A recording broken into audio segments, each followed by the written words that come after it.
Hi guys, ನಾವಿವತ್ತು ನೋಡ್ತಾ ಇರೋದು ಸಂಭವಂ ಅಧ್ಯಾಯ 1. ರೀಸೆಂಟ್ಲಿ ತೆರೆ ಕಂಡು ಸಖತ್ ಸೌಂಡ್ ಮಾಡ್ತಿರೋ ಮಲಯಾಳಂ ಮಿಸ್ಟ್ರಿ ಥ್ರಿಲ್ಲರ್ ಚಿತ್ರ. ಒನ್ಲೈನ್ ಸ್ಟೋರಿ ಏನಂದ್ರೆ, ಕೇರಳ ಪೊಲೀಸ್ಗೆ ಫಾರೆಸ್ಟ್ ಏರಿಯಾಯಿಂದ ಒಂದು ಕಾಲ್ ಬರುತ್ತೆ.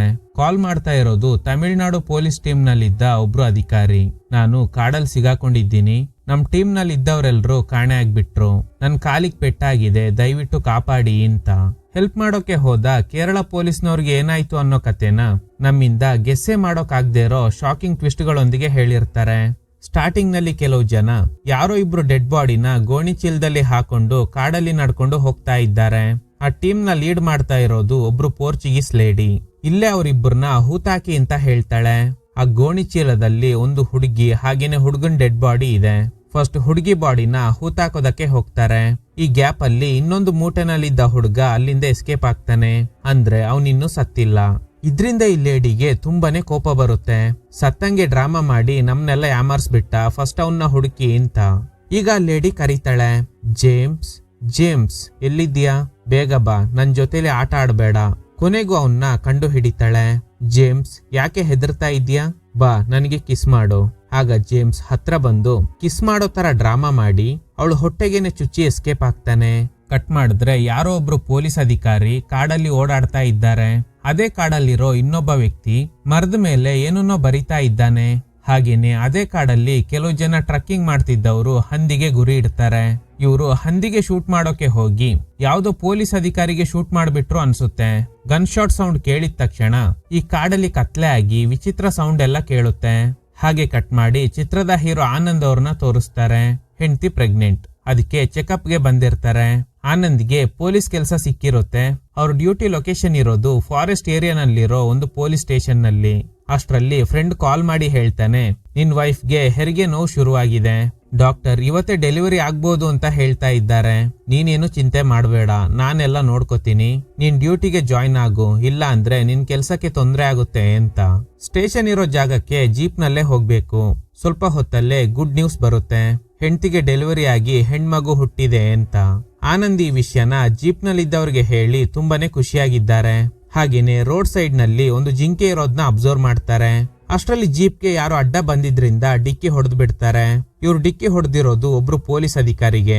ಇದೇ ವ್ಯಕ್ತಿನೇ ಸ್ಟಾರ್ಟಿಂಗ್ ಸೀನ್ ನಲ್ಲಿ ತೋರಿಸಿದಾಗ ಕಾಡಲ್ಲಿ ಸುತ್ತಾಡ್ತಾ ಇದ್ರು. ಸೊ ತಕ್ಷಣ ಅವ್ರನ್ನ ಹಾಸ್ಪಿಟಲ್ ನಲ್ಲಿ ಅಡ್ಮಿಟ್ ಮಾಡ್ತಾರೆ. ಆನಂದ್ ಅವ್ರ ಹೆಂಡತಿ ಮಗು ಫೋಟೋ ಕಳಿಸಿರ್ತಾಳೆ.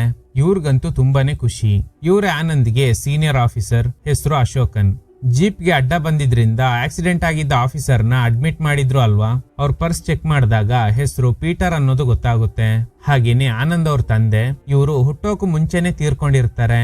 ಅವರು ಕೂಡ ಪೊಲೀಸ್ ಡಿಪಾರ್ಟ್ಮೆಂಟ್ ಅಲ್ಲೇ ಇದ್ರಂತೆ. ಈಗ ಅಶೋಕನ್ಗೆ ಒಂದು ಕಾಲ್ ಬರುತ್ತೆ. ಇಲ್ಲೇ ಕಾಡ್ದಾರಿನಲ್ಲಿ ಹೋಗ್ತಾ ಇರುವಾಗ ಕೆಲವು ಜನ ಟೀನೇಜರ್ಸ್ ಇದ್ರು. ಅವರೆಲ್ಲ ತಮಿಳ್ನಾಡುನವರು. ಕಾಡಲ್ಲಿ ಸುತ್ತಾಡಬೇಡಿ ಅಂತ ವಾರ್ನ್ ಮಾಡಿ ಕಳ್ಸಿದ್ರೆ ಸಾಕಿತ್ತು. ಆದ್ರೆ ರೆಜ್ಜಿ ಅವ್ರ ಜೊತೆಲಿ ಗಲಾಟೆ ಮಾಡ್ತಿದ್ದಾರೆ, ಆದಷ್ಟು ಬೇಗ ಬನ್ನಿ ಅಂತ. ರೆಜ್ಜಿ ವಾದ ಏನಂದ್ರೆ ಇದು ರಿಸ್ಟ್ರಿಕ್ಟೆಡ್ ಏರಿಯಾ, ಇಲ್ಲೆಲ್ಲ ಬರಬಾರ್ದು ಅಂತ. ಆದ್ರೆ ಇವರೆಲ್ಲ ಪೊಲಿಟಿಷಿಯನ್ಸ್ ಮಕ್ಕಳಾಗಿರೋದ್ರಿಂದ ರೆಜ್ಜಿ ಮಾತಿಗೆ ಬೆಲೆ ಕೊಡದೆ ಗಲಾಟೆ ಮಾಡ್ತಾ ಇದ್ದಾರೆ. ಕೊನೆಗೆ ರೆಜ್ಜಿಗೆ ಪಿತ್ತ ನೆತ್ತಿಗೇರಿದ್ರಿಂದ ಅವರಿಗೆಲ್ಲ ಸರಿಯಾಗಿ ಚಾರ್ಜ್ ಮಾಡ್ತಾರೆ. ಆಗ ಕಾಡ್ನಲ್ಲಿ ಏನನ್ನೋ ನೋಡಿ ಗಾಬರಿ ಆಗ್ತಾರೆ. ಅಷ್ಟರಲ್ಲಿ ಅಶೋಕನ್ ಅಂಡ್ ಟೀಮ್ ಕಾಡಿಗೆ ಬರ್ತಾರೆ. ಸ್ವಲ್ಪ ಹೊತ್ತಿನ ಹಿಂದೆ ರೆಜ್ಜಿ ಏನನ್ನೋ ನೋಡಿ ಗಾಬರಿ ಆಗಿದ್ರು ಅಲ್ವಾ, ಅದು ಈ ಡೆಡ್ ಬಾಡಿನ ನೋಡಿನೇ ಗಾಬರಿ ಆಗಿರ್ತಾರೆ. ಯಾವ್ದೋ ಪೊಲೀಸ್ ಅಧಿಕಾರಿ ಕಾಡಲ್ಲಿ ಸತ್ತೋಗಿದ್ದಾರೆ. ಮುಖನ ಯಾವ್ದೋ ಪ್ರಾಣಿ ಕಚ್ಚಿರೋದ್ರಿಂದ ಗುರುತು ಸಿಗ್ತಾ ಇಲ್ಲ. ಫಾರೆನ್ಸಿಕ್ ಟೀಮ್ಗೆ ಇನ್ಫಾರ್ಮ್ ಮಾಡ್ತಾರೆ. ಹಾಗೇನೆ ಅಶೋಕನ್ ರೆಜ್ಜಿಗೆ ವಾರ್ನ್ ಮಾಡಿ ಆ ಹುಡುಗರ್ನ ಅಲ್ಲಿಂದ ಕಳಿಸ್ತಾರೆ. ಕಟ್ ಮಾಡಿದ್ರೆ ಅದೇ ಕಾಡಲ್ಲಿ ಇನ್ನೊಬ್ರು ಪೊಲೀಸ್ ಅಧಿಕಾರಿ ಸಿಗಾಕೊಂಡಿದ್ದಾರೆ. ಅವ್ರ ಕಾಲಿಗೆ ಗಾಯ ಆಗಿರೋದ್ರಿಂದ ನಡ್ಕೊಂಡು ಹೋಗೋದಕ್ಕೆ ಆಗ್ತಾ ಇಲ್ಲ. ಪೀಟರ್ ಪೀಟರ್ ಅಂತ ಕರೀತಾರೆ. ಆದ್ರೆ ಅಲ್ಲಿ ಇವ್ರನ್ನ ಬಿಟ್ರೆ ಬೇರೆ ಯಾರು ಇಲ್ಲ. ಪೀಟರ್ ಯಾರಂದ್ರೆ ಅವಾಗ್ಲೇ ಆನಂದ್ ಹಾಸ್ಪಿಟಲ್ಗೆ ಅಡ್ಮಿಟ್ ಮಾಡಿದ್ರು ಅಲ್ವಾ ಒಬ್ರು ಪೊಲೀಸ್ ಅಧಿಕಾರಿನ, ಅವರೇ ಪೀಟರ್. ಈಗ ಅಶೋಕನ್ ಅಂಡ್ ಟೀಮ್ಗೆ ಒಂದು ಕಾಲ್ ಬರುತ್ತೆ. ಅವರು ವಾಕಿ ಟಾಕಿಯಿಂದಾನೆ ಕಾಲ್ ಮಾಡ್ತಿದ್ದಾರೆ. ಕಾಲ್ ಮಾಡ್ತಿರೋ ವ್ಯಕ್ತಿ ಹೇಳ್ತಿರೋ ಪ್ರಕಾರ, ನಾವೆಲ್ಲ ಈ ಕಾಡೊಳಗಡೆ ಟೀಮ್ ಆಗಿ ಬಂದ್ವಿ, ಬಾಕಿಯವರು ಕಾಣೆ ಆಗ್ಬಿಟ್ರು, ನಾನ್ ಮಾತ್ರ ಸಿಗಾಕೊಂಡಿದ್ದೀನಿ, ದಯವಿಟ್ಟು ನನ್ನ ಕಾಪಾಡಿ ಅಂತ. ಕಾಲ್ ಮಾಡ್ತಾ ಇರೋದು ಇದೇ ವ್ಯಕ್ತಿ. ಇವ್ರ ಹೆಸರು ಸ್ಟೀಫನ್. ಅಶೋಕನ್ ಹೇಳ್ತಾರೆ, ನಿಮ್ ಡಿಪಾರ್ಟ್ಮೆಂಟ್ ಆಫೀಸರ್ ಒಬ್ಬರಿಗೆ ಆಕ್ಸಿಡೆಂಟ್ ಆಗಿ ಹಾಸ್ಪಿಟಲ್ ನಲ್ಲಿ ಅಡ್ಮಿಟ್ ಮಾಡಿದ್ದೀವಿ. ಅವ್ರ ಹ್ಯಾಂಡ್ ಸೆಟ್ಗೆನೆ ನೀವು ಕಾಲ್ ಮಾಡಿದ್ದೀರಾ, ನಿಮ್ ಸ್ಟೇಷನ್ಗೆನೆ ಇನ್ಫಾರ್ಮ್ ಮಾಡಿ ಅಂತ. ಸ್ಟೀಫನ್ ಹೇಳ್ತಾರೆ, ನಮ್ ಡಿಪಾರ್ಟ್ಮೆಂಟ್ಗೆ ಕಾಲ್ ಮಾಡೋದಕ್ಕೆ ಟ್ರೈ ಮಾಡ್ತಾ ಇದ್ದೀನಿ, ಆದ್ರೆ ಕನೆಕ್ಟ್ ಆಗ್ತಾ ಇಲ್ಲ, ದಯವಿಟ್ಟು ನೀವೇ ಬಂದು ನನ್ನ ಕಾಪಾಡಿ, ಡೈರೆಕ್ಷನ್ ಹೇಳ್ತೀನಿ ಅಂತ. ಇವರೆಲ್ಲ ಸೇರಿ ಸ್ಟೀಫನ್ಗೆ ಹೆಲ್ಪ್ ಮಾಡೋ ನಿರ್ಧಾರ ಮಾಡ್ತಾರೆ. ಕಟ್ ಮಾಡಿ ಸ್ಟೀಫನ್ ಅಂಡ್ ಟೀಮ್ಗೆ ಏನ್ ನಡೀತು ಅಂತ ತೋರಿಸ್ತಾರೆ. ಕೈದಿಗಳನ್ನ ಶಿಫ್ಟ್ ಮಾಡೋದಕ್ಕೆ ಹೋಗ್ತಾ ಇರುವಾಗ ಕೈದಿಗಳು ಪೊಲೀಸ್ನವ್ರನ್ನ ಹೆದರ್ಸಿ ಕಾಡೊಳಗಡೆ ಓಡೋಗಿರ್ತಾರೆ. ಸ್ಟೀಫನ್ ಅಂಡ್ ಟೀಮ್ ಕೈದಿಗಳಿಗೋಸ್ಕರ ಕಾಡ್ನಲ್ಲಿ ಹುಡುಕಾಟ ನಡೆಸಿರ್ತಾರೆ. ಸಿಗದೆ ಇದ್ದಾಗ ಒಬ್ಬೊಬ್ರು ಬೇರೆ ಬೇರೆ ಕಡೆ ಹೋಗಿ ಸರ್ಚ್ ಮಾಡೋದಕ್ಕೆ ಶುರು ಮಾಡ್ತಾರೆ. ಆಗ ಕೈದಿಗಳು ಕದ್ಕೂತು ಪೊಲೀಸ್ನವ್ರ ಮೇಲೆನೆ ಅಟ್ಯಾಕ್ ಮಾಡೋದಕ್ಕೆ ಶುರು ಮಾಡಿದ್ದಾರೆ. ಒಬ್ರು ಪೊಲೀಸ್ ಅಧಿಕಾರಿನ ಸಾಯಿಸಿ ಮರಕ್ಕೆ ನೇತ್ ಹಾಕಿರ್ತಾರೆ. ಸ್ಟೀಫನ್ ಉಳಿದವ್ರಿಗೆ ಹೇಳ್ತಾರೆ, ಅವ್ರನ್ನೆಲ್ಲ ನೋಡಿದ್ರೆ ಶೂಟ್ ಮಾಡಬೇಡಿ, ನನಗೆ ಇನ್ಫಾರ್ಮ್ ಮಾಡಿ ಅಂತ. ಈಗ ಸ್ಟೀಫನ್ ಜೊತೆಲಿರೋ ಮುತ್ತುವೇಲ್ ಅನ್ನುವ ವ್ಯಕ್ತಿ ಈ ಕಾಡಿನ ಬಗ್ಗೆ ಇರೋ ಒಂದು ಕಥೆನ ಹೇಳ್ತಾರೆ. ತುಂಬಾ ವರ್ಷಗಳ ಹಿಂದೆ ಇಲ್ಲೊಂದು ದೇವಸ್ಥಾನ ಇತ್ತು. ಕೆಟ್ಟ ಕಾಲ ಹೋಗಿ ಒಳ್ಳೆ ಕಾಲ ಬರ್ಲಿ ಅಂತ ಜನ ದೇವ್ರ ಪೂಜೆ ಮಾಡಿದ್ರು. ಆದ್ರೆ ಜನ ಕೆಟ್ಟ ಉದ್ದೇಶ ಇಟ್ಕೊಂಡು ನರಬಲಿ ಕೊಡೋದಕ್ಕೆ ಶುರು ಮಾಡಿದ್ಮೇಲೆನೆ ಸಮಸ್ಯೆ ಅನ್ನೋದು ಶುರುವಾಯಿತು. ಅವತ್ತಿಂದ ಈ ಮಣ್ಣಲ್ಲಿ ರಕ್ತ ಬೀಳಬಾರ್ದು, ಹಾಗೇನೆ ಜಾಸ್ತಿ ಶಬ್ದ ಕೂಡ ಬರಬಾರ್ದು ಅಂತ ಕಾಡಲ್ಲೊಂದು ಕಾಗೆ ವಿಗ್ರಹ ಇರೋದ್ನ ಅಬ್ಸರ್ವ್ ಮಾಡ್ತಾರೆ. ಆದ್ರೆ ಸ್ಟೀಫನ್ ಮುತ್ತುವೇಲ್ ಹೇಳ್ತಿರೋ ಕತೆಗಳನ್ನ ನಂಬೋದಕ್ಕೆ ರೆಡಿ ಇಲ್ಲ. ಫಸ್ಟ್ ಕೈದಿಗಳನ್ನ ಹಿಡಿಲೇಬೇಕು ಅಂತಿದ್ದಾರೆ. ಹೀಗೆ ಒಬ್ಬೊಬ್ರು ಬೇರೆ ಬೇರೆ ದಿಕ್ಕಿನಲ್ಲಿ ಹುಡುಕಾಟ ನಡೆಸ್ತಾ ಇದ್ದಾರೆ. ಕೊನೆಗೂ ಇಬ್ರು ಸಿಗ್ತಾರೆ. ಸರೆಂಡರ್ ಆಗಿ ಅಂದಾಗ ಅದಕ್ಕೆ ಅವರಿಬ್ರು ರೆಡಿ ಇಲ್ಲ. ಬೇರೆ ದಾರಿ ಇಲ್ದೆ ಸ್ಟೀಫನ್ ಇಬ್ರಲ್ಲಿ ಒಬ್ಬನ್ ಶೋಲ್ಡರ್ಗೆ ಶೂಟ್ ಮಾಡ್ತಾರೆ. ಅವನ್ ಬಾಡಿಯಿಂದ ರಕ್ತ ನೆಲಕ್ಕೆ ಬಿದ್ದ ತಕ್ಷಣ ಸಡನ್ ಆಗಿ ಕತ್ಲೆ ಆಗಿ ವಿಚಿತ್ರವಾದ ಸೌಂಡ್ ಎಲ್ಲ ಕೇಳ್ತಾ ಇದೆ. ಸಡನ್ ಆಗಿ ಫ್ಲಾಶ್ ಔಟ್ ಆದಾಗ ಜೊತೆಲಿದ್ದ ಮುತ್ತುವೇಲ್ ಹಾಗೇನೆ ಇಬ್ರು ಕೈದಿಗಳು ಕಾಣಿಸ್ತಾ ಇಲ್ಲ. ಅವ್ರನ್ನೆಲ್ಲ ಹುಡ್ಕೊಂಡು ಓಡ್ತಾ ಇರುವಾಗ ಕಾಲ್ ಜಾರಿ ಬಿದ್ದು ಸ್ಟೀಫನ್ ಕಾಲಿಗೆ ಪೆಟ್ಟಾಗಿರುತ್ತೆ. ಪ್ರೆಸೆಂಟ್ ನಲ್ಲಿ ಅಶೋಕನ್, ಆನಂದ್ ಅಂಡ್ ರೆಜಿ ಸ್ಟೀಫನ್ಗೋಸ್ಕರ ಕಾಡ್ನಲ್ಲಿ ಹುಡುಕಾಟ ನಡೆಸ್ತಾ ಇದ್ದಾರೆ. ಈಗ ಅಶೋಕನ್ ಈ ಕಾಡಿನ ಬಗ್ಗೆ ಜನ ಹೇಳ್ತಿರೋ ಕತೆನ ಇವರಿಬ್ರಿಗೆ ಹೇಳ್ತಾರೆ.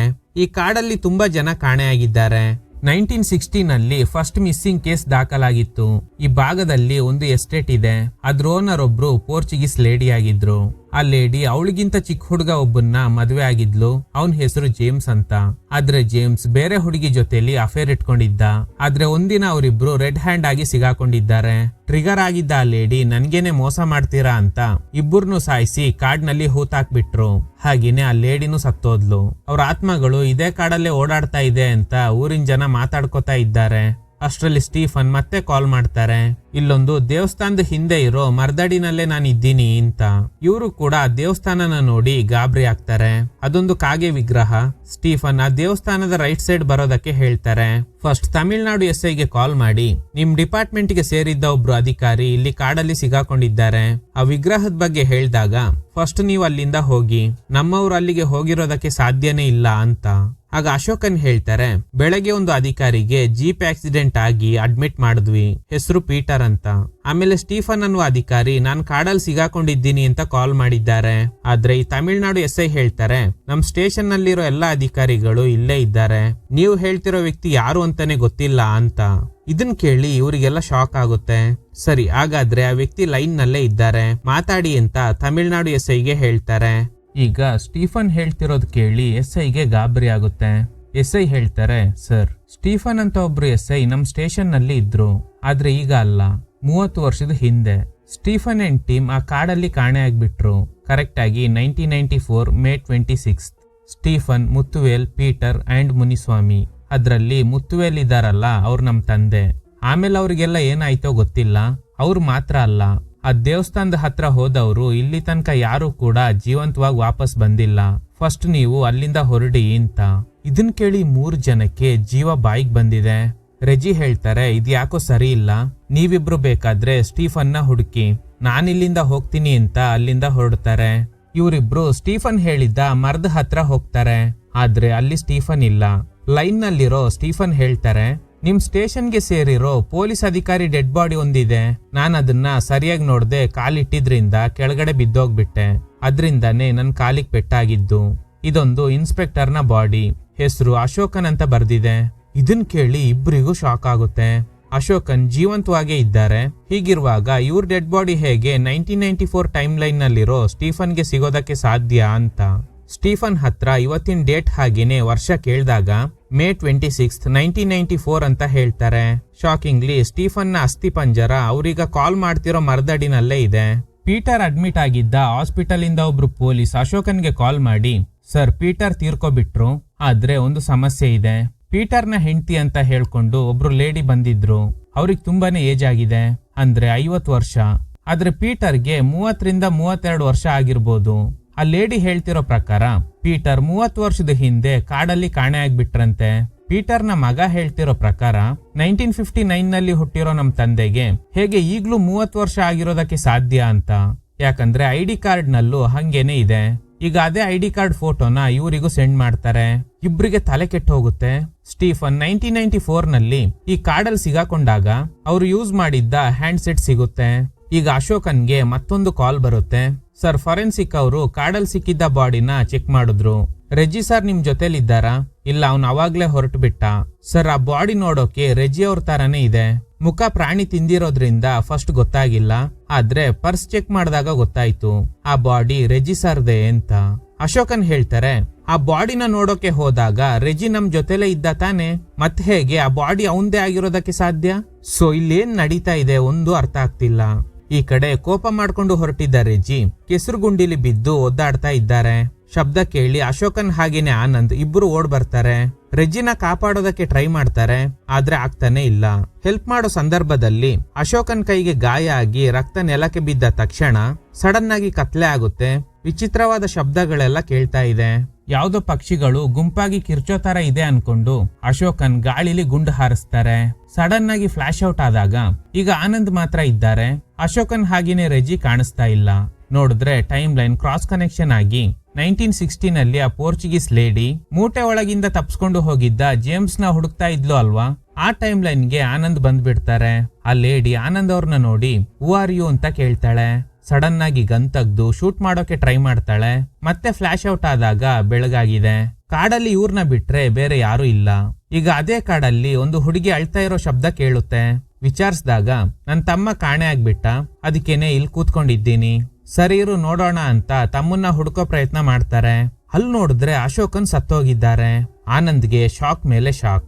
ಇಲ್ಲಿ ಟೈಮ್ ಲೈನ್ ಕ್ರಾಸ್ ಕನೆಕ್ಷನ್ ಆಗಿರೋದ್ರಿಂದ 1994 ನಲ್ಲಿ ಪೊಲೀಸ್ ಬಸ್ ಇಂದ ಎಸ್ಕೇಪ್ ಆಗಿದ್ದ ಕೈದಿಗಳಲ್ಲಿ ಒಬ್ಬ ಆನಂದ್ ಮೇಲೆ ಅಟ್ಯಾಕ್ ಮಾಡ್ತಾನೆ. ಆನಂದ್ ಆ ಹುಡುಗಿಗೆ ಇಲ್ಲಿಂದ ಹೋಗು ಅಂತ ಹೇಳ್ತಾರೆ. ಆನಂದ್ ಹೇಗೋ ಅವರಿಂದ ತಪ್ಸ್ಕೊಂಡು ಅಲ್ಲಿಂದ ಓಡೋಗ್ತಾರೆ. ಇನ್ನು ಪೀಟರ್ ಕಾಡಲ್ಲಿ ತಪ್ಸ್ಕೊಂಡು ಓಡ್ ಬಂದಿರೋ ಕೈದಿಗಳಿಗೋಸ್ಕರ ಹುಡುಕಾಟ ನಡೆಸ್ತಾ ಇದ್ದಾರೆ. ಗೈಸ್, ಕನ್ಫ್ಯೂಸ್ ಆಗ್ಬೇಡಿ. ಪೀಟರ್ನ ಆಲ್ರೆಡಿ ಹಾಸ್ಪಿಟಲ್ಗೆ ಅಡ್ಮಿಟ್ ಮಾಡಿ ಅವರು ತೀರ್ಕೊಬಿಟ್ರು.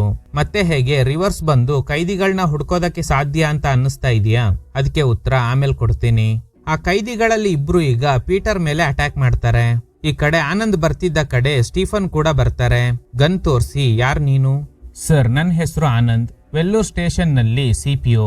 ನನ್ನ ಹೆಸರು ಸ್ಟೀಫನ್, ಪೆರುಮಲೆ ಸ್ಟೇಷನ್ ನಲ್ಲಿ SI. ಇದನ್ ಕೇಳಿ ಆನಂದ್ ಗಾಬರಿ ಆಗ್ತಾರೆ. ಕೈದಿಗಳು ಬಸ್ಸಿಂದ ಎಸ್ಕೇಪ್ ಆಗ್ಬಿಟ್ರು, ಅದಕ್ಕೇನೆ ಹುಡುಕ್ತಾ ಇದ್ದೀವಿ ಅಂತ. ಆನಂದ್ ಡೇಟ್ ಹಾಗೇನೆ ವರ್ಷ ಕೇಳ್ತಾರೆ. ಆಗ Stephen May 26, 1994. So timeline cross connection ಆಗಿರೋದ್ರಿಂದ ಪ್ರೆಸೆಂಟ್ ನಲ್ಲಿದ್ದ ಆನಂದ್ ಈಗ 1994 ನಲ್ಲಿ ಇದ್ದಾರೆ. ಇದಕ್ಕೂ ಮುಂಚೆ ಬಂದಿದ್ದ ಸೇಮ್ ಸೀನ್ ಮತ್ತೆ ರಿಪೀಟ್ ಆಗುತ್ತೆ. ಇಬ್ರು ಕೈದಿಗಳು ಸಿಗ್ತಾರೆ. ಸರೆಂಡರ್ ಆಗಿ ಅಂದಾಗ ಅವರಿಬ್ರು ಒಪ್ಪಲ್ಲ. ಅಷ್ಟರಲ್ಲಿ ಸ್ಟೀಫನ್ ಅವರಲ್ಲಿ ಒಬ್ಬನ ಶೋಲ್ಡರ್ಗೆ ಶೂಟ್ ಮಾಡ್ತಾರೆ. ರಕ್ತ ನೆಲಕ್ಕೆ ಬಿದ್ದ ತಕ್ಷಣ ಕತ್ಲೆ ಆಗಿ ವಿಚಿತ್ರ ಶಬ್ದ ಕೇಳ್ತಿದೆ.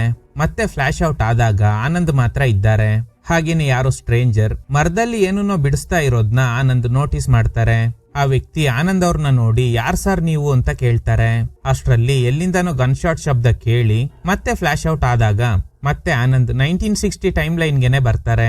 ಆ ಪೋರ್ಚುಗೀಸ್ ಲೇಡಿ ಎಸ್ಕೇಪ್ ಆಗಿರೋ ಜೇಮ್ಸ್ ಗೋಸ್ಕರ ಹುಡುಕ್ತಾ ಇದ್ದಾಳೆ. ಈಗ ಆನಂದ್ ಆ ಜೇಮ್ಸ್ ನ ನೋಡ್ತಾರೆ. ಅವನು ಆ ಲೇಡಿಗೆ ಹೆದ್ರಿ ಓಡೋಗ್ತಾನೆ. ಕೊನೆಗೂ ಅವಳ ಕೈಯಲ್ಲಿ ಸಿಗಾಕೊಂಡಿದ್ರಿಂದ ಹತ್ರ ಬಂದು ಕಿಸ್ ಮಾಡೋದಕ್ಕೆ ಹೇಳ್ತಾಳೆ. ಅವನು ಕಿಸ್ ಮಾಡೋ ತರ ಡ್ರಾಮಾ ಮಾಡಿ ಅವಳು ಹೊಟ್ಟೆಗೆ ಚುಚ್ಚಿ ಅಲ್ಲಿಂದ ಎಸ್ಕೇಪ್ ಆಗ್ತಾನೆ. ಅಷ್ಟರಲ್ಲಿ ಆ ಲೇಡಿ ಕಡೆಯವ್ರು ಬಂದು ಇವನಿಗೆ ಶೂಟ್ ಮಾಡೋದಕ್ಕೆ ಟ್ರೈ ಮಾಡಿದಾಗ ಗನ್ನಲ್ಲಿದ್ದ ಬುಲೆಟ್ ಗಾಳಿನಲ್ಲಿ ಫೈರ್ ಆಗುತ್ತೆ. ಇನ್ನೊಬ್ಬ ಬಂದು ಜೇಮ್ಸ್ ನ ತಲೆ ಕತ್ತರಿಸ್ತಾನೆ. ಮತ್ತೆ ಫ್ಲಾಶ್ ಔಟ್ ಆದಾಗ ಆನಂದ್ ಮಾತ್ರ ಇದ್ದಾರೆ. ಈಗ ಮರದ ಮೇಲೆ ಏನನ್ನೋ ಬರಿತಾ ಇದ್ದ ವ್ಯಕ್ತಿ ಪಕ್ಕದಲ್ಲೇ ಇದ್ದಾರೆ. ಹೆದರ್ಬೇಡಿ ಸರ್, ಇಲ್ಲಿ ದೆವ್ವ ಭೂತ ಅದೇನು ಇಲ್ಲ. ನೀವಿಲ್ಲಿಗೆ ಬರುವಾಗ ಒಂದು ಕಾಗೆ ವಿಗ್ರಹನ ನೋಡಿದ್ರಿ ಅಲ್ವಾ? ನೀವು ಇಲ್ಲಿಗೆ ಬಂದಾಗಿಂದ ಒಂದಾದ್ರೂ ಕಾಗೆನ ನೋಡಿದ್ರ? ಖಂಡಿತ ಇಲ್ಲ. ಅದು ಬ್ರಿಟಿಷ್ ಕಾಲಘಟ್ಟ. ಆಗಿನ ಕಾಲದಲ್ಲಿ ವಿಗ್ರಹನ ಕಾಡಿನ ಜನ ಪೂಜಿಸ್ತಾ ಇದ್ರು. ಅವರು ಕಾಗೆನ ದೇವ್ರು ಅಂತಾನೆ ನಂಬಿದ್ರು. ಒಳ್ಳೆ ಕಾಲ ಬರ್ಲಿ ಅಂತ ಈ ವಿಗ್ರಹಕ್ಕೆ ಪೂಜೆ ಮಾಡೋದಕ್ಕೆ ಶುರು ಮಾಡಿದ್ರು. ಗರ್ಭಿಣಿ ಹೆಂಗಸರು ಇಲ್ಲಿಗೆ ಬಂದು ಕಾಗೆಗಳಿಗೆ ಊಟ ತಿನ್ಸಿದ್ರೆ ಹುಟ್ಟೋ ಮಕ್ಕಳಿಗೆ ಒಳ್ಳೇದಾಗುತ್ತೆ ಅನ್ನೋ ನಂಬಿಕೆನೂ ಇತ್ತು. ಈ ಭಾಗನ ಆಳ್ತಾ ಇದ್ದಿದ್ದು ಲಾರ್ಡ್ ಗೇಬ್ರಿಯಲ್ ಆಂಟೋನಿ ಅನ್ನುವ ಪೋರ್ಚುಗೀಸ್ ರಾಜ. ಅವನಿಗೆ ಈ ಕಾಡಿನ ಜನ ಆ ವಿಗ್ರಹಕ್ಕೆ ಪೂಜೆ ಮಾಡೋದು ಇಷ್ಟ ಇರ್ಲಿಲ್ಲ. ಈ ಜನರ ನಂಬಿಕೆನ ಅಳಿಸ್ಬೇಕು ಅನ್ನೋ ನಿರ್ಧಾರಕ್ಕೆ ಬಂದ. ಅವನ್ ಪ್ರಕಾರ ಜನರೆಲ್ಲ ಅವನ್ನ ಮಾತ್ರ ಪೂಜೆ ಮಾಡ್ಬೇಕು. ಅದಕ್ಕೆ ದೇವಸ್ಥಾನಗಳನ್ನ ನಾಶ ಮಾಡಿ ಬೆಲೆ ಬಾಳೋ ವಿಗ್ರಹಗಳನ್ನ ಮಾರಾಟ ಮಾಡೋದಕ್ಕೆ ಶುರು ಮಾಡ್ದ. ಕೊನೆಗೆ ಈ ಕಾಡಿನ ಜನ ಪೂಜೆ ಮಾಡ್ತಿದ್ದ ಆ ಕಾಗೆ ವಿಗ್ರಹನ ಕೂಡ ವಶಪಡಿಸ್ಕೊಂಡು ಮಾರ್ಬೇಕು ಅಂತ ಅನ್ಕೊಂಡಿದ್ದ. ಎಷ್ಟೇ ಟ್ರೈ ಮಾಡಿದ್ರೂನು ಆ ವಿಗ್ರಹನ ಅಲ್ಲಿಂದ ತಗೊಂಡೋಗೋದಕ್ಕೆ ಆಗಿಲ್ಲ. ಇದ್ರಿಂದ ಟ್ರಿಗರ್ ಆಗಿದ್ದ ರಾಜ ಊರಿನ ಜನರ ಮೇಲೆ ದಾಳಿ ಮಾಡಿಸಿ ನರಮೇಧನೆ ನಡೆಸ್ಬಿಟ್ಟ. ಹಾಗೇನೆ ಕಾಗೆಗಳನ್ನೆಲ್ಲ ಸುಟ್ಟು ಹಾಕ್ದ. ಯಾವಾಗ ಫಸ್ಟ್ ಟೈಮ್ ರಕ್ತ ನೆಲಕ್ಕೆ ಬಿತ್ತೋ ಅಲ್ಲಿಂದನೇ ಸಮಸ್ಯೆ ಅನ್ನೋದು ಶುರುವಾಯ್ತು. ಅದೊಂದು ರೀತಿಯಲ್ಲಿ ಶಾಪ ಆಗಿ ಬದಲಾಗ್ಬಿಡ್ತು. ಈ ನೆಲಕ್ಕೆ ರಕ್ತ ಬಿದ್ದು ಅತಿಯಾದ ಶಬ್ದ ಬಂದ್ರೆ ಕಾಲಚಕ್ರನ ಕಂಟ್ರೋಲ್ ಮಾಡೋ ಪವರ್ ಇದೆ ಅನ್ನೋದು ಯಾರಿಗೂ ಗೊತ್ತಾಗಿಲ್ಲ. ಆ ಘಟನೆ ಆದ್ಮೇಲೆ ರಾಜ ಹಾಗೇನೆ ಸೈನಿಕರು ಎಷ್ಟೇ ಪ್ರಯತ್ನ ಪಟ್ರೂನು ಇಲ್ಲಿಂದ ಹೊರಗಡೆ ಹೋಗೋದಕ್ಕಾಗಿಲ್ಲ. ಈಗ್ಲೂ ಆ ವಿಗ್ರಹ ಸುತ್ತಾನೆ ಓಡಾಡ್ತಾ ಇದ್ದಾರೆ. ನೀವು ಇಲ್ಲಿ ತನಕ ನೋಡ್ದವ್ರೆಲ್ಲ ಯಾರು ಸತ್ತಿಲ್ಲ. ಅವರೆಲ್ಲ ಈ ಟೈಮ್ ಲೂಪ್ ನಲ್ಲಿ ಸಿಗಾಕೊಂಡಿದ್ದಾರೆ. ಅಂದ್ರೆ ಅವರೆಲ್ಲ ಬೇರೆ ಬೇರೆ ಟೈಮ್ ಲೈನ್ ನಲ್ಲಿ ಸಿಗಾಕೊಂಡಿದ್ದಾರೆ. ಗೈಸ್, ಇದ್ರ ಅರ್ಥ ಏನಂದ್ರೆ, ಫಾರ್ ಎಕ್ಸಾಂಪಲ್ 1994 ಸ್ಟೀಫನ್ ಟೀಮ್ ನ ಟೈಮ್ ಲೈನ್ ವಿಷಯಕ್ಕೆ ಬಂದ್ರೆ ಇಬ್ರು ಕೈದಿಗಳಿಗೆ ಸರೆಂಡರ್ ಆಗೋದಕ್ಕೆ ಹೇಳಿದಾಗ ಅವರು ಒಪ್ಪಲ್ಲ. ಅದಕ್ಕೆ ಸ್ಟೀಫನ್ ಒಬ್ಬನ ಶೋಲ್ಡರ್ ಗೆ ಶೂಟ್ ಮಾಡ್ತಾರೆ. ಇದರಿಂದ ಏನಾಯ್ತು, ರಕ್ತ ನೆಲಕ್ ಬಿದ್ದು ಅತಿಯಾದ ಶಬ್ದ ಉಂಟಾಯ್ತು. ಸೊ ಈ ರೀತಿ ಆದಾಗ ಮತ್ತೆ ಎಲ್ಲಾನು ರಿಪೀಟ್ ಆಗುತ್ತೆ. ಅಂದ್ರೆ ಮತ್ತೆ ಕೈದಿಗಳು ಬಸ್ಸಿಂದ ಎಸ್ಕೇಪ್ ಆಗಿ ಕಾಡಲ್ಲಿ ಓಡ್ತಾರೆ. ಸ್ಟೀಫನ್ ಅಂಡ್ ಟೀಮ್ ಅವ್ರನ್ನ ಹಿಡಿಯೋದಕ್ಕೆ ಟ್ರೈ ಮಾಡ್ತಾರೆ. ಮತ್ತೆ ಅದೇ ಪಾಯಿಂಟಿಗೆ ಬಂದು ಶೂಟ್ ಮಾಡಿದಾಗ ಮತ್ತೆ ಎಲ್ಲಾನು ರೀಸ್ಟಾರ್ಟ್ ಆಗುತ್ತೆ. ಸೇಮ್ ಥಿಂಗ್ 1960 ನಲ್ಲಿರೋ ಆ ಪೋರ್ಚುಗೀಸ್ ಲೇಡಿ ವಿಷಯದಲ್ಲೂ ಅಪ್ಲೈ ಆಗುತ್ತೆ. ಹೀಗೆ ಪ್ರತಿಯೊಂದು ಟೈಮ್ ಲೈನ್ ನಲ್ಲಿ ಸಿಗಾಕೊಂಡಿರೋರು ಒಂದಲ್ಲ ಒಂದು ಕಾರಣಕ್ಕೆ ಅತಿಯಾದ ಶಬ್ದ ಅಥವಾ ರಕ್ತನ ನೆಲಕ್ಕೆ ಬೀಳ್ಸೋ ಪರಿಸ್ಥಿತಿ ಇರೋದ್ರಿಂದ ಈ ಲೂಪ್ ಕಂಟಿನ್ಯೂ ಆಗ್ತಿದೆ. ಒಂದ್ ಅತಿಯಾದ ಶಬ್ದ ಅಥವಾ ರಕ್ತ ನೆಲಕ್ಕೆ ಬೀಳ್ದೇ ಇರೋ ತರ ನೋಡ್ಕೊಂಡ್ರೆ ಮಾತ್ರ ಇಲ್ಲಿಂದ ಎಸ್ಕೇಪ್ ಆಗೋದಕ್ಕೆ ದಾರಿ ಸಿಗುತ್ತೆ ಅನ್ನೋದು ಆನಂದ್ಗೆ ಅರ್ಥ ಆಗುತ್ತೆ. ಹಾಗಾದ್ರೆ ನೀವ್ಯಾರು? ಇದೆಲ್ಲ ನಿಮ್ಗೆ ಹೇಗ್ ಗೊತ್ತಾಯ್ತು? ಈ ಊರಿನ ಜನರಿಗೆ ಮೋಸ ಮಾಡಿ ರಾಜನ್ನ ಇಲ್ಲಿ ಕರ್ಕೊಂಡ್ ಬಂದಿದ್ದು ನಾನೇ, ಹಾಗೇನೆ ಇದಕ್ಕೆಲ್ಲ ಕಾರಣ ನಾನೇ ಅಂತ ಆನಂದ್ ಅವ್ರಿಗೆ ಶಾಕ್ ಆಗುತ್ತೆ. ಇಲ್ಲಿಂದ ತಪ್ಸ್ಕೊಂಡು ಹೋಗ್ಬೇಕಂದ್ರೆ ನೀವು ಹಾಗೇನೆ ನಾನು ಇಲ್ಲಿಗೆ ಬರೋದಕ್ಕೆ ಕಾರಣ ಆಗಿರೋ ಘಟನೆ ಮತ್ತೆ ನಡಿಬಾರ್ದು. ಇಲ್ಲ ಅಂದ್ರೆ ನಾವೆಲ್ಲ ಇದೇ ಲೂಪ್ ನಲ್ಲಿ ಸಿಗಾಕೊಂಡು ಸುತ್ತಾಡ್ತಾನೆ ಇರ್ತೀವಿ. ಇದಕ್ಕೆ ಅಂತ್ಯನೇ ಇಲ್ಲ ಅಂತ. ಅವಾಗ್ಲೇ ಅಶೋಕನ್ ವಿಚಿತ್ರ ಶಬ್ದ ಕೇಳಿ ಗಾಳಿಲಿ ಗುಂಡು ಹಾರಿಸಿದ್ರಿಂದ ಮತ್ತೆ ಎಲ್ಲ ಫಸ್ಟ್ ಇಂದ ನಡೀತಾ ಇದೆ. ರೆಜಿ ಕೆಸರು ಗುಂಡಿಗೆ ಬಿದ್ದು ಕಿರ್ಚಾಡ್ತಾ ಇದ್ದಾರೆ. ಮತ್ತೆ ಇವರಿಬ್ರು ಸೇರಿ ರೆಜಿನ ಕಾಪಾಡೋದಕ್ಕೆ ಟ್ರೈ ಮಾಡ್ತಾರೆ. ಆಗ ಅಶೋಕನ್ ಕೈಗೆ ಗಾಯ ಆಗಿ ರಕ್ತ ನೆಲಕ್ಕೆ ಬೀಳುತ್ತೆ. ಆಮೇಲೆ ಕತ್ಲೆ ಆಗಿ ವಿಚಿತ್ರ ಶಬ್ದ ಕೇಳ್ತಿದೆ. ಅದನ್ನ ಅವಾಯ್ಡ್ ಮಾಡೋಕೆ ಅಶೋಕನ್ ಗಾಳಿಲಿ ಗುಂಡು ಹಾರಿಸ್ತಾರೆ. ಫ್ಲಾಶ್ ಔಟ್ ಆದಾಗ ಅಲ್ಲಿ ಆನಂದ್ ಮಾತ್ರ ಇದ್ದಾರೆ. ಆನಂದ್ ಜೋರಾಗಿ ಕಿರ್ಚ್ತಾರೆ. ಯಾಕಂದ್ರೆ ಮತ್ತೆ ಇವ್ರ ಟೈಮ್ ಲೈನ್ಗೆ ಹೋಗೋದಕ್ಕೆ ಸಾಧ್ಯ ಆಗುತ್ತಾ ಅಂತ ಚೆಕ್ ಮಾಡೋಕೆ. ಬರೀ ಕಿರ್ಚಿದ್ರೆ ಸಾಲಲ್ಲ, ರಕ್ತನೂ ನೆಲಕ್ ಬೀಳ್ಬೇಕು. ಸೊ ಕೈಗೆ ಗಾಯ ಮಾಡ್ಕೊಂಡು ಕಿರ್ಚ್ತಾರೆ. ಕಟ್ ಮಾಡಿದ್ರೆ ಸ್ಕೂಲ್ ಮಕ್ಕಳು ನಡ್ಕೊಂಡು ಹೋಗ್ತಾ ಇದ್ದಾರೆ. ಆಗ ಒಬ್ಬ ಹುಡುಗ ಕುದುರೆ ನಿಂತಿರೋದ್ ನೋಡಿ ಅದ್ರ ಹಿಂದೆನೆ ಓಡ್ತಾನೆ. ಅವ್ರ ಅಕ್ಕ ಅವನ್ನ ತಡೆಯೋ ಪ್ರಯತ್ನ ಮಾಡ್ತಾಳೆ. ಆಗ ಸಡನ್ ಆಗಿ ಇದೆಲ್ಲ ವಿಜುವಲ್ ಆಗಿ ಕಂಡಿದ್ದ ರೆಜಿ ಅಕ್ಕ ಅಂತ ಕಿರ್ಚ್ಕೊಂಡು ಆ ಕೆಸರಿಂದ ಎದ್ದು ಹೊರಗಡೆ ಬರ್ತಾನೆ. ಅಲ್ಲಿ ಇವ್ರಿಬ್ರನ್ನ ನೋಡಿ ಅಕ್ಕ ಅಂತ ಕರೀತಾನೆ. ಅಂದ್ರೆ ರೆಜಿ ಅವ್ನ್ ಚಿಕ್ಕ ವಯಸ್ಸಲ್ಲಿದ್ದ ಟೈಮ್ ಲೈನಿಗೆ ಬಂದಿದ್ದಾನೆ. ಅಲ್ಲಿರೋದು ಅವ್ರ ಅಕ್ಕ ಅಂಡ್ ಜೊತೆಲಿರೋದು ಇವನೇ. ಆದ್ರೆ ಪಾಪ ಅವಳಿಗೆ ಗೊತ್ತಿಲ್ಲ ಟೈಮ್ ಲೈನ್ ಕ್ರಾಸ್ ಕನೆಕ್ಷನ್ ಆಗಿದೆ, ಮುಂದೆ ನಿಂತಿರೋದು ನನ್ನ ತಮ್ಮ ಅಂತ. ಆಕ್ಚುಲಿ ಚಿಕ್ಕ ವಯಸ್ಸಲ್ಲಿ ಇವನ್ನ ಹುಡ್ಕೊಂಡು ಕಾಡಿಗೆ ಹೋಗಿದ್ದ ಇವ್ರ ಅಕ್ಕ ಕಾಣೆ ಆಗಿರ್ತಾಳೆ. ಅದೀಗ ಇವನಿಗೆ ಗೊತ್ತಾಗಿದ್ರಿಂದ ಅವಳನ್ನ ಕನ್ವಿನ್ಸ್ ಮಾಡೋದಕ್ಕೆ ಟ್ರೈ ಮಾಡ್ತಾನೆ. ಆದ್ರೆ ಆಗ್ತಿಲ್ಲ. ಅವಳು ತುಂಬಾ ದೂರ ಹೋಗ್ಬಿಡ್ತಾಳೆ. ಈಗ ರಕ್ತ ಸುರಿಸಿ ಇದೇ ಟೈಮ್ ಲೈನ್ ಗೆ ಬಂದಿರೋ ಆನಂದ್ ರೆಜಿ ಓಡ್ತಿರೋದ್ ನೋಡಿ ಹಿಂದೆನೆ ಓಡ್ತಾನೆ. ಆಗ್ಲೇ ಹಂದಿಗೆ ಗುರಿ ಇಟ್ಟಿದ್ದ ಕೆಲವು ಜನ ಟೀನೇಜರ್ಸ್ ಓಡ್ ಬರ್ತಾ ಇರೋದು ಹಂದಿನೇ ಅನ್ಕೊಂಡು ರೆಜಿಗೆ ಶೂಟ್ ಮಾಡಿರ್ತಾರೆ. ಸೊ ಗನ್ ಸೌಂಡ್ ಹಾಗೇನೆ ರೆಜಿ ರಕ್ತ ನೆಲಕ್ಕೆ ಬಿದ್ದು ಮತ್ತೆ ಎಲ್ಲಾನು ಫಸ್ಟ್ ಇಂದ ಸ್ಟಾರ್ಟ್ ಆಗಿದ್ರಿಂದಾನೆ ರೆಜಿ ಮತ್ತೆ ಈ ಟೀನೇಜರ್ಸ್ ಜೊತೆಲಿ ಗಲಾಟೆ ಮಾಡಿದಾಗ ಏನನ್ನೋ ನೋಡಿ ಹೆದರಿರ್ತಾನೆ. ಆಕ್ಚುಲಿ ಅದು ಅವಂದೇ ಡೆಡ್ ಬಾಡಿ ಆಗಿರುತ್ತೆ. ಇದೆಲ್ಲ ಈಗ ಆನಂದ್ಗೆ ಅರ್ಥ ಆಗೋಯ್ತು. ಅದಕ್ಕೇನೆ ಇವರಿಬ್ರು ಸ್ಟೀಫನ್ ನ ಹುಡ್ಕೊಂಡು ಹೋದಾಗ ಅಸಿಸ್ಟೆಂಟ್ ಕಾಲ್ ಮಾಡಿ ಈ ಡೆಡ್ ಬಾಡಿ ರೆಜಿದೆ ಅಂತ ಹೇಳಿರ್ತಾರೆ. ಆ ಬಾಡಿ ಅಲ್ಲಿದ್ದಾಗ ರೆಜಿ ನಮ್ ಜೊತೆಲೆ ಇದ್ದ ಅಲ್ವಾ, ಹೀಗಿರುವಾಗ ಹೇಗೆ ಅವ್ನ್ ಡೆಡ್ ಬಾಡಿ ಆಗಿರೋದಕ್ಕೆ ಸಾಧ್ಯ ಅಂತ ಅಶೋಕನ್ ಕೇಳಿರ್ತಾರೆ. ಅಶೋಕನ್ ಇದಕ್ಕೂ ಮುಂಚೆ ಒಂದು ವಿಷಯ ಹೇಳಿರ್ತಾರೆ. ಇದಕ್ಕೂ ಮುಂಚೆ ಇದೇ ತರನೇ ಒಬ್ರು ಪೊಲೀಸ್ ಅಧಿಕಾರಿ ಬಾಡಿ ಸಿಕ್ಕಿತ್ತು, ಆದ್ರೆ ಮುಖ ಗುರುತು ಸಿಕ್ಕಿರ್ಲಿಲ್ಲ ಅಂತ. ಅಂದ್ರೆ ಈ ಲೂಪ್ ಪದೇ ಪದೇ ರಿಪೀಟ್ ಆಗ್ತಿದೆ ಅಂತ ಅರ್ಥ. ಸೊ ಈಗ ರಿಪೀಟ್ ಆಗಿದ್ರಿಂದ ಎಂದಿನಂತೆ ಪೀಟರ್ ಕಾಡಿನಲ್ಲಿ ಕೈದಿಗಳಿಗೋಸ್ಕರ ಹುಡುಕಾಟ ನಡೆಸ್ತಾ ಇದ್ದಾರೆ. ಇಬ್ರು ಕೈದಿಗಳು ಅವ್ರ ಮೇಲೆ ದಾಳಿ ಮಾಡ್ತಾರೆ. ಅಷ್ಟರಲ್ಲಿ ಆನಂದ್ ಬಂದು ಅವರಿಗೆಲ್ಲ ಸರಿಯಾಗಿ ಹೊಡೆದು ಯಾವುದೇ ಕಾರಣಕ್ಕೂ ಅವರಿಗೆಲ್ಲ ಶೂಟ್ ಮಾಡಬೇಡಿ ಅಂತ ಹೇಳ್ತಾರೆ. ಪೀಟರ್ಗೇನು ಅರ್ಥ ಆಗ್ತಿಲ್ಲ ಯಾರಿವನು ಅಂತ. ಆಮೇಲೆ ಸ್ಟೀಫನ್ ಅವ್ರನ್ನ ಮೀಟ್ ಆಗಿ ದಯವಿಟ್ಟು ನೀವು ಇಲ್ಲಿಂದ ಹೋಗಿ ಅಂತ. ಆದ್ರೆ ಸ್ಟೀಫನ್ ಕೇಳ್ತಿಲ್ಲ. ಡ್ಯೂಟಿಲಿ ಇದ್ದವ್ರಿಗೆ ಶೂಟ್ ಮಾಡಿ ಇಲ್ಲಿಗೆ ಓಡ್ ಬಂದಿದ್ದಾರೆ, ಅವ್ರನ್ನ ಸುಮ್ನೆ ಬಿಡಲ್ಲ ಅಂತ. ಈಗ್ಲೇ ಆನಂದ್ ಒಂದು ಟ್ವಿಸ್ಟ್ ಕೊಡ್ತಾರೆ. ನಿಮ್ಗೊಂದು ಮಗು ಹುಟ್ಟುತ್ತೆ, ನನ್ನ ಹೆಸರು ಆನಂದ್, ತಾಯಿ ಹೆಸರು ದೇವಿ ಲಕ್ಷ್ಮಿ. ನಾನು ನಮ್ ತಂದೆನ ನೋಡೇ ಇಲ್ಲ. ಈಗ ಗೊತ್ತಾಯ್ತು 30 ವರ್ಷದ ಹಿಂದೆ ಈ ಕಾಡಲ್ಲಿ ಅವರು ಮಿಸ್ ಆಗ್ಬಿಟ್ರು ಅಂತ. ಇವರೇ ನಮ್ ತಂದೆ ಅಂತ ಸ್ಟೀಫನ್ ನ ಫೋಟೋ ತೋರಿಸ್ತಾನೆ. ಅಂದ್ರೆ ಇವರೇ ಆನಂದ್ ಅವ್ರ ತಂದೆ. ಸ್ಟೀಫನ್ಗೆ ತಲೆ ಕೆಟ್ಟೋಗುತ್ತೆ. ಸೊ ಹಾಗಾದ್ರೆ ಮಗ ಫ್ಯೂಚರ್ ಟೈಮ್ ಲೈನ್ ಇಂದ ಬಂದಿದ್ದಾನಾ ಅಂತ. ನೋಡಿ, ನೀವೇನಾದ್ರೂ ಕೈದಿಗಳಿಗೆ ಶೂಟ್ ಮಾಡಿದ್ರೆ ಈ ಲೂಪ್ ಕಂಟಿನ್ಯೂ ಆಗಿ ಮತ್ತೆ ಫಸ್ಟ್ ಇಂದ ಶುರು ಆಗುತ್ತೆ. ನಾನ್ ಹೇಳ್ದಂಗೆ ಕೇಳಿದ್ರೆ ನಿಮ್ನ ಸೇಫ್ ಆಗಿ ಮನೆಗ್ ಕಳಿಸ್ತೀನಿ, ಫ್ಯೂಚರ್ ನಲ್ಲಿ ನಾವೆಲ್ಲ ಒಟ್ಟಿಗೆ ಇರ್ಬೋದು ಅಂತ. ಇಲ್ಲಿ ನೋಡಿದ್ರೆ ಆನಂದ್ ತರನೇ ಇರೋ ಇನ್ನೊಬ್ಬ ವ್ಯಕ್ತಿ ಇದ್ದಾನೆ. ಅಲ್ಲಿ ಸ್ಟೀಫನ್ ಹಿಂದೆ ಹೋಗ್ತಿರೋದು ಕೂಡ ಆನಂದ್ ಅವರೇ ಆಗಿರ್ತಾರೆ. ಈಗ ಸೇಮ್ ಸಿನಾರಿಯೋ ಬಂದಾಗ ಕೈದಿಗಳಿಗೆ ಶೂಟ್ ಮಾಡದೇ ಇರೋ ತರ ಆನಂದ್ ಅವರು ತಡಿತಾರೆ. ಇಲ್ಲಿ ಬ್ಲಡ್ ಬೀಳ್ಬಾರ್ದು, ಫಸ್ಟ್ ಜೊತೆಲಿದ್ದವ್ರನ್ನ ಕರೀರಿ ಅಂತ. ಸೊ ಸ್ಟೀಫನ್ ಪೀಟರ್ ಹಾಗೇನೆ ಇನ್ನೊಬ್ರಿಗೆ ಕಾಲ್ ಮಾಡಿ ಆ ದೇವಸ್ಥಾನದ ಹತ್ರ ಬನ್ನಿ ಅಂತ ಹೇಳ್ತಾರೆ. ಇಲ್ಲಿ ಎಷ್ಟೇ ಟ್ರೈ ಮಾಡಿದ್ರು ಹೊರಗಡೆ ಹೋಗೋದಕ್ಕೆ ಆಗ್ತಾನೆ ಇಲ್ಲ. ಪದೇ ಪದೇ ಸ್ಟಾರ್ಟಿಂಗ್ ಪಾಯಿಂಟ್ ಗೆನೆ ಬರ್ತಾ ಇದ್ದಾರೆ. ಆಗ್ಲೇ ಆನಂದ್ಗೆ ಒಂದು ವಿಷಯ ಸ್ಟ್ರೈಕ್ ಆಗುತ್ತೆ. ಆ ರಾಜನ್ನ ಈ ಊರಿಗೆ ಕರ್ಕೊಂಡ್ ಬಂದಿದ್ದ ವ್ಯಕ್ತಿ ಮರದಲ್ಲಿ ಸುರುಳಿ ಆಕಾರದಲ್ಲಿ ಏನನ್ನೋ ಬರ್ದಿರ್ತಾನೆ. ಅದನ್ನ ಅಬ್ಸರ್ವ್ ಮಾಡಿ ಈ ದೇವಸ್ಥಾನದ ಸುತ್ತ ರೌಂಡ್ ಹಾಕಿದ್ರೆ ಇಲ್ಲಿಂದ ಹೊರಗಡೆ ಹೋಗ್ಬೋದೇನೋ ಅಂತ ಅನ್ಕೊಂಡು ಎಲ್ರು ರೌಂಡ್ ಹಾಕೋದಕ್ಕೆ ಶುರು ಮಾಡ್ತಾರೆ. ಆನಂದ್ ಗೆಸ್ ಮಾಡ್ದಂಗೆ ಆಲ್ಮೋಸ್ಟ್ ರೋಡ್ ಹತ್ರ ಬಂದಿದ್ದಾರೆ. ಆದ್ರೆ ಕೈದಿಗಳಲ್ಲೊಬ್ಬ ಮುತ್ತುವೇಲ್ ಮೇಲೆ ಅಟ್ಯಾಕ್ ಮಾಡ್ತಾನೆ. ವಿಷಯ ಗೊತ್ತಾಗಿ ಇವರೆಲ್ಲ ಹೋಗೋ ಅಷ್ಟ್ರಲ್ಲಿ ಆ ಕೈದಿಗಳು ಅವ್ರನ್ನ ಸಾಯಿಸ್ಬಿಟ್ಟಿರ್ತಾರೆ. ಆನಂದ್ ಹೇಳ್ತಾರೆ, ಇಲ್ಲಿರೋದು ಸೇಫ್ ಅಲ್ಲ, ಬನ್ನಿ ಇಲ್ಲಿಂದ ಹೋಗೋಣ ಅಂತ. ಈಗ ಕೈದಿಗಳು ಸ್ಟೀಫನ್ ಮೇಲೂ ಅಟ್ಯಾಕ್ ಮಾಡ್ತಾರೆ. ಅಷ್ಟ್ರಲ್ಲಿ ಆನಂದ್ ಅವ್ರನ್ನ ಸೇವ್ ಮಾಡ್ತಾನೆ. ಅಷ್ಟ್ರಲ್ಲಿ ಇನ್ನೊಬ್ಬ ಅಧಿಕಾರಿ ಮೇಲೂ ಅಟ್ಯಾಕ್ ಮಾಡಿ ಸಾಯಿಸ್ಬಿಡ್ತಾರೆ. ಸೊ ಇವ್ರನ್ನ ಸುಮ್ನೆ ಬಿಟ್ರೆ ನಮ್ನ ಹೋಗಕ್ ಬಿಡಲ್ಲ ಅಂತ ರಕ್ತ ಬರ್ದೇ ಇರೋ ತರ ಕತ್ ಮುರಿದು ಅವ್ರನ್ನೆಲ್ಲ ಸಾಯಿಸ್ಬಿಡ್ತಾರೆ. ಈಗ ಉಳಿದಿರೋದು ಸ್ಟೀಫನ್ ಹಾಗೇನೆ ಪೀಟರ್ ಮಾತ್ರ. ಅವರಿಬ್ಬರನ್ನ ಹೇಗಾದ್ರೂ ಸೇಫ್ ಆಗಿ ಮನೆ ಕಳಿಸ್ಬೇಕು. ಅಷ್ಟ್ರಲ್ಲಿ ಇನ್ನೊಬ್ಬ ಕೈದಿ ಸ್ಟೀಫನ್ ಕೈಗೆ ಚುಚ್ಚಿದ್ರಿಂದ ಗಾಯ ಆಗಿ ರಕ್ತ ಕೆಳಗಡೆ ಬೀಳುತ್ತೆ. ಕತ್ಲೆ ಆಗಿ ವಿಚಿತ್ರ ಸೌಂಡ್ ಏನೋ ಕೇಳುತ್ತೆ. ಆದ್ರೆ ಮೊದ್ಲಿನ ತರ ಬೇರೆ ಟೈಮ್ ಲೈನ್ಗೆ ಹೋಗಿಲ್ಲ, ಎಲ್ಲ ಅಲ್ಲೇ ಇದ್ದಾರೆ. ರೋಡ್ ಸೈಡಿಗೆ ಬಂದು ಬರ್ತಿದ್ದ ಕಾರ್ನ ನಿಲ್ಸಿ ಅವ್ರಿಬ್ಬರನ್ನ ಕಳಿಸ್ತಾನೆ.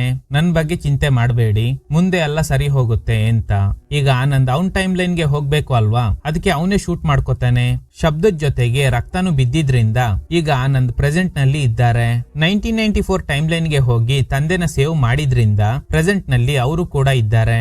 ಈಗ ಎಲ್ಲ ಫಸ್ಟ್ ಇಂದ ಶುರು ಆಗಿದ್ರಿಂದ ಆನಂದ್ಗೆ ಹೆಣ್ಮಗು ಹುಟ್ಟಿದಾಗ ಜೊತೆಲಿ ಸ್ಟೀಫನ್ ಕೂಡ ಇದ್ದಾರೆ. ಈಗ ಆನಂದ್ ಸೀನಿಯರ್ ಅಧಿಕಾರಿ ಆಗಿದ್ದಾರೆ. ಡ್ಯೂಟಿ ಲೊಕೇಶನ್ ಅದೇ ಫಾರೆಸ್ಟ್ ಏರಿಯಾ. ಜೀಪ್ ನಲ್ಲಿ ಹೋಗ್ತಾ ಇರುವಾಗ ದಾರಿ ಮಧ್ಯೆ ಅಶೋಕನ್ ಸಿಗ್ತಾರೆ. ಇದರಿಂದ ಆನಂದ್ಗೆ ಶಾಕ್ ಆಗುತ್ತೆ. ಏನಿದು, ಇವ್ರು ಇನ್ನೂ ಬದುಕಿದ್ದಾರಾ ಅಂತ. ಇದಕ್ಕೂ ಮುಂಚೆ ಆನಂದ್ ಬಂದಾಗ ಇವರೇ ಸೀನಿಯರ್, ಆನಂದ್ ಅವರು ಜೂನಿಯರ್ ಆಗಿದ್ರು. ಆದ್ರೆ ಈಗ ಆನಂದ್ ಸೀನಿಯರ್ ಆಗಿದ್ರೆ ಇವ್ರು ಇನ್ನೂ SI ಆಗೇ ಇದ್ದಾರೆ. ಇದೇ ಫಸ್ಟ್ ಟೈಮ್ ಆನಂದ್ ಅವ್ರನ್ನ ನೋಡ್ತಿರೋ ತರ ನಡ್ಕೋತಾರೆ. ಗಾಡಿ ರಿಪೇರಿ ಆಗಿದ್ರಿಂದ ನಿಮ್ ಜೊತೆಲೆ ಬರ್ತೀನಿ ಅಂತ. ಈಗ ಮತ್ತೆ ಅದೇ ರಿಪೀಟ್ ಆಗುತ್ತೆ. ಅಶೋಕನ್ಗೆ ಯಾರೋ ಪೊಲೀಸ್ ಕಾಲ್ ಮಾಡ್ತಾರೆ. ಸರ್, ರೆಜ್ಜಿ ಟೀನೇಜರ್ಸ್ ಜೊತೆಲಿ ಗಲಾಟೆ ಮಾಡ್ತಿದ್ದಾರೆ, ದಯವಿಟ್ಟು ಬೇಗ ಬನ್ನಿ ಅಂತ. ಇದೇ ಘಟನೆ ಆನಂದ್ ಜೂನಿಯರ್ ಆಗಿದ್ದಾಗ್ಲೂ ನಡೆದಿರುತ್ತೆ. ಇದನ್ನೆಲ್ಲ ನೋಡಿ ಆನಂದ್ ಅವ್ರಿಗೆ ತಲೆ ಕೆಟ್ಟೋಗುತ್ತೆ. ಮೊದ್ಲು ನೋಡಿದ್ದ ಅದೇ ಜಿಂಕೆ ರೋಡ್ ಸೈಡ್ ನಲ್ಲಿ ಇರೋದ್ನ ಅಬ್ಸರ್ವ್ ಮಾಡ್ತಾರೆ. ಈಗ ಯಾರೋ ಜೀಪ್ಗೆ ಅಡ್ಡ ಬಂದಿದ್ರಿಂದ ಡಿಕ್ಕಿ ಹೊಡಿತಾರೆ. ಅಡ್ಡ ಬಂದಿರೋದು ಒಂದು ಹುಡುಗಿ. ಅನ್ಕಾನ್ಶಿಯಸ್ ಆಗಿರೋದ್ರಿಂದ ಹಾಸ್ಪಿಟಲ್ಗೆ ಕರ್ಕೊಂಡು ಹೋಗ್ತಾರೆ. ಆಕ್ಚುಲಿ ಇದೇ ಸೀನ್ ಮೊದ್ಲು ಕೂಡ ರಿಪೀಟ್ ಆಗಿರುತ್ತೆ. ಆದ್ರೆ ಅಡ್ಡ ಬಂದಿದ್ದು ಮಾತ್ರ ಪೀಟರ್. ಈ ಸಲ ಈ ಹುಡುಗಿ. ಆ ಹುಡುಗಿ ಫೋನ್ ನ ಚೆಕ್ ಮಾಡಿದಾಗ ಶಾಕಿಂಗ್ಲಿ ಅವಳು ಆನಂದ್ ಅವ್ರ ಮಗಳೇ ಆಗಿರ್ತಾಳೆ. ಈಗ ತಾನೇ ಹುಟ್ಟಿದ ಮಗಳು ಹಾಸ್ಪಿಟಲ್ ಇಂದ ಬರೋ ಅಷ್ಟ್ರಲ್ಲಿ ದೊಡ್ಡವಳಾಗಿ ಆಕ್ಸಿಡೆಂಟ್ ಆಗೋದಕ್ಕೆ ಹೇಗ್ ಸಾಧ್ಯ ಅಂತ ಅನ್ನಿಸ್ತಾ ಇದೆಯಾ?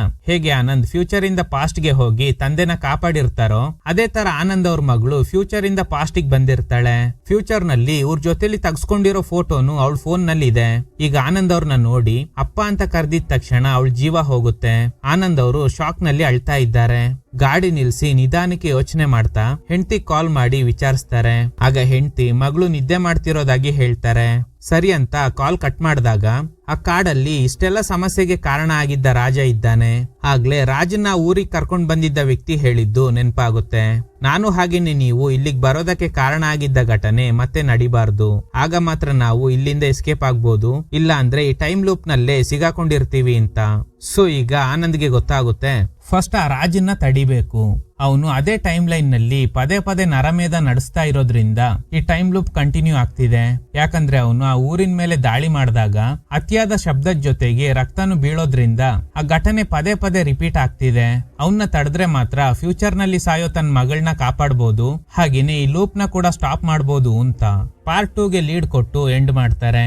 Okay guys, thanks for watching. ಈ ತರದ ಥ್ರಿಲ್ಲಿಂಗ್ ವಿಡಿಯೋಗಳಿಗಾಗಿ ನಮ್ಮ ಸಿನಿಮಾ ಫ್ಯಾಕ್ಟ್ಸ್ ಚಾನಲ್ನ ತಪ್ಪದೆ ಸಬ್ಸ್ಕ್ರೈಬ್ ಮಾಡಿ, ಪಕ್ಕದಲ್ಲಿರೋ ಬೆಲ್ ಐಕನ್ನ ಪ್ರೆಸ್ ಮಾಡಿ ಆಲ್ ನೋಟಿಫಿಕೇಶನ್ಗಳನ್ನ ಆನ್ ಮಾಡಿ ಇಟ್ಕೊಳ್ಳಿ.